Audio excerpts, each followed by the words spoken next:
তো তারপরেই আমরা ঘর উত্তোলন করে বাড়ি চলে এসেছি। তোমরা দেখতেই পাচ্ছ কত সুন্দর বাজনা বাজাচ্ছে। আমি তোমাদের জন্য একটু হালকা সাউন্ডটা রেখেছি। তারপরেই ঠাকুর পুজো শুরু হয়ে গেছিলো। ঘর উত্তোলন করে আসতে প্রায় রাত 10টা বেজে গেছে। তো তারপরেই এক এক করে রান্না বান্না, ঠাকুরের ভোগ রান্না করা, অনেক কাজ ছিল। তো যেই ভিডিওতে আমি বলি যে লাইক আর সাবস্ক্রাইব করার কথা, তো সেই ভিডিওতেই লাইক বাড়ে আর সাবস্ক্রাইবারও বাড়ে। তো আমি এই ভিডিওতেও বলছি যে প্লিজ যারা যারা ভিডিওটা দেখছো অবশ্যই একটু লাইক করে দিও, আর যারা নতুন দেখছো তারা সাবস্ক্রাইব করে দিও। তো এদিকে দেখতে পাচ্ছ কালকে মহোৎসবের জন্য রান্নাবান্নার আনাজ কাটা হচ্ছে।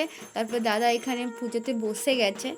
তো তারপরে পুজো কমপ্লিটের পর আমি আবার রাত 2টোর সময় একটু ভিডিও করে নিচ্ছিলাম, কারণ বড় পুজো শুরু হচ্ছিল। সারা রাত ধরে সবাই মিলে পুজো দেখছিল, এতটা শান্তি লাগছিল তোমাদেরকে কি বলবো।